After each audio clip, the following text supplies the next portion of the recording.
ចាសួស្តីបងប្អូនថ្ងៃនេះសូមបង្ហាញអំពីម៉ូដអាងត្រាំទឹកដែលមានຂະຫນាតធំអាចត្រាំបានដល់2នាក់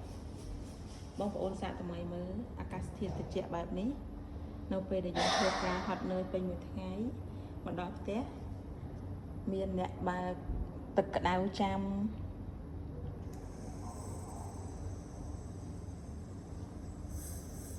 បើទឹកក្តៅចាំត្រាំជាមួយគ្នាបរិយាកាសបែបនេះពិតជាស្រួលខ្លួនមែនទែនសម្រាប់អាងត្រាំទឹកនេះផងដែរគឺ brand របស់ Prawat ដែលមានຂະຫນាតធំយើងអាចត្រាំបាន2នាក់ហើយអានេះលក្ខណៈ full set បើន័យថាគេមានជាអាងត្រាំទឹកហើយមាន shower សម្រាប់យើងទាញយកមកកក់សក់បានយើងអាចហូតបានបែបនេះហើយនៅកន្លែងនេះគឺយើងកំណត់ទៅលើខាងនៅពេលដែលយើងចង់ក្តៅកាច់មកខាងក្រហមនេះចង់ត្រជាក់យើងកំណត់សីតុណ្ហភាពនៅកន្លែងនេះបើសិនជារាងក្តៅពេកយើងកាច់មករាងខាងខៀវនេះមកហើយបន្តមកទៀតយើងកាច់មកទឹកហើយនៅលើអាងត្រាំទឹកនេះផងដែរគឺមានប៊ូតុងចំនួន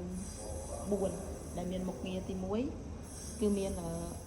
កំណត់ទៅលើពន្លឺពណ៌ពពុះសាប៊ូហើយគេមានភ្លើងយើងអាចមើលថាទឹកយើងនឹងបើកទៅបានកម្រិតប៉ុណ្ណាដែលយើងអាចល្មមមកលិចខ្លួនយើងឬក៏ទឹកនៅតិចពេកយើងអាចមើលបាននៅក្នុងអាងហ្នឹងគេមានភ្លើងនៅនឹងស្រាប់ហើយមួយទៀតអាងនេះផងដែរគឺជាប្រភេទម៉ាស្សាដែលមានកម្លាំងខ្យល់អាចជួយ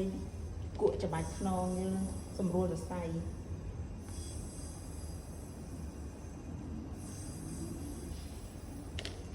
អាកាសធាតុត្រជាក់បែបនេះបើបានត្រាំទឹកក្តៅពិតជាស្រួលខ្លួនណាបងប្អូនអើយសម្រាប់ព័ត៌មានបន្ថែមបងប្អូនអាចអញ្ជើញមកកាន់ Home 889ដើម្បីជ្រើសរើស